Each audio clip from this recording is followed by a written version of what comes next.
Hi boys and girls, now that you have Google Slides downloaded on your iPad and you're logged in, you are ready to begin. First you need a picture, one picture that will go with your information. So whether you're doing an ocean animal, a pet fish like me, a pet cat, or a pet dog, go ahead and go to D83 website, go to the top and type in what you're looking for. So I'm looking for a picture of a pet fish. I know that's pretty general, but I'm going to see what I can find. And then I'm going to go ahead and make sure I go to images. Oh, these are really nice. So maybe I'll find a picture that has the pet fish in an aquarium or a bowl. This one's nice. So is this one. Okay, I think I'll just go with this picture. It looks pretty nice. And then I'm going to go ahead and hold the picture down until this pops up, and then I'm going to add two photos. You already want to have your picture there so you can put it into your Google slide. So now I have my picture. I have my Google slide. And now I have been assigned slide number 2. So notice the numbers here, 1, 2, 3, 4. All of you will be assigned a slide number. That is the only slide you can work on. The rest will be assigned to other kids in your class. So your slide should have the name of your animal, and it should have your name in here already. There will be some kind of a box for you to put the picture in. So I'm going to be putting my picture in here. So I'm going to go to the plus sign, and then I'm going to select image, because I'm going to get my image from my photos. So I will go in there. It's going to ask me if I can access your photos. I'm going to definitely press OK. And then the picture should show up. Oh, there's my picture right here. There it is. So I'm going to go ahead and select the picture. And it'll pop up over here, but I'm just going to move it over here. And I can make it bigger, I can make it smaller, but it will fit very nicely right here. And then I'm going to think of a caption. Maybe I'm going to say something a little bit more than just pet fish. I might say something like, your pet fish lives in your pet fish can live in a bowl, period.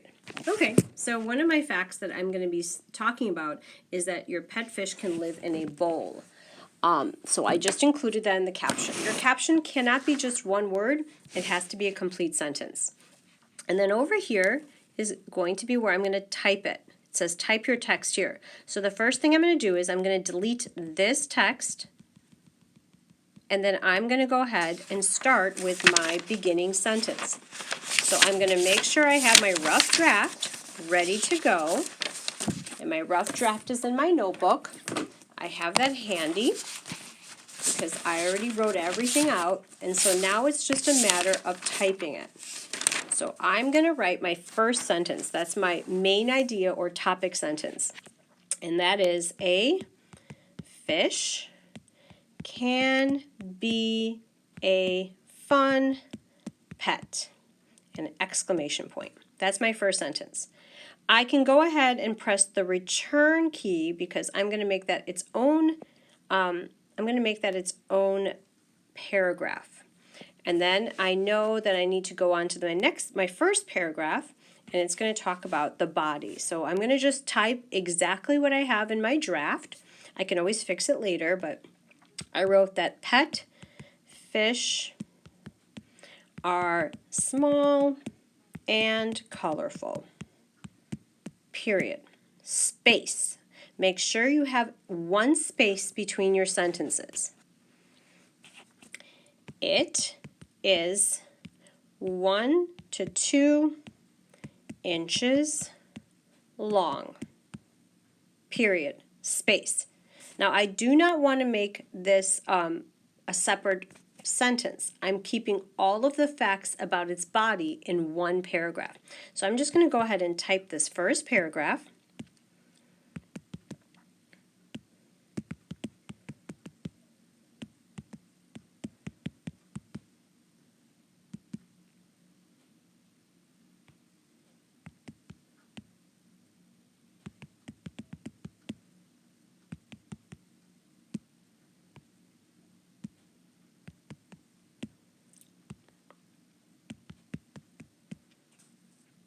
Okay, so I noticed that there's a little red line under breath, and it must mean that I misspelled it, so I'm going to go ahead and fix it.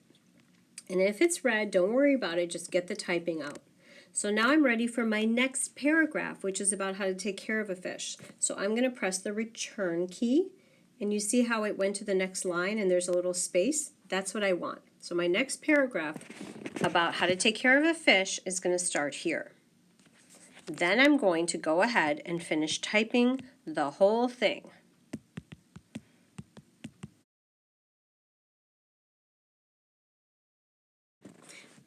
I'm going to go ahead and finish typing the whole thing, but I want to tell you that there will be some problems that might possibly come up, and I'm going to show you how you can solve those problems.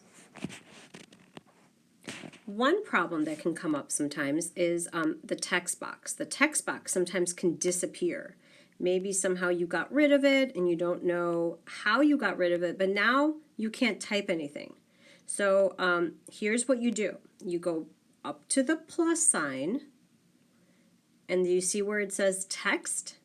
This is where you can go to add another text box. So now I just added a text box, but it's not exactly how I want it because I want it over here and I want to move it out. So there's how you add a text box if you lose it. Okay, so again, anything that you want to add to your page, you just press the plus sign.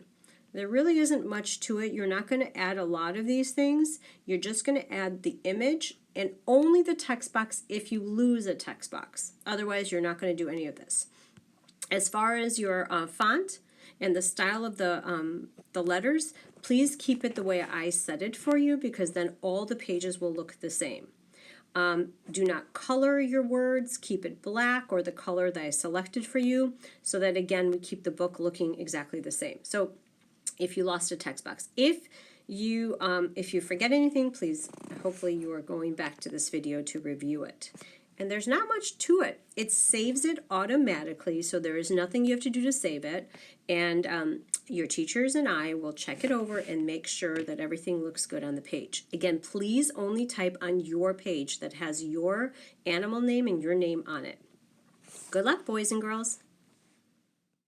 Here is my completed page. Notice I have a title, my name, a good clear picture with a caption, and I have all my information from the rough draft typed out. You can see that there's a line between each paragraph. I double checked my work. I made sure I have capital letters and periods or exclamation points or question marks at the end of my sentence.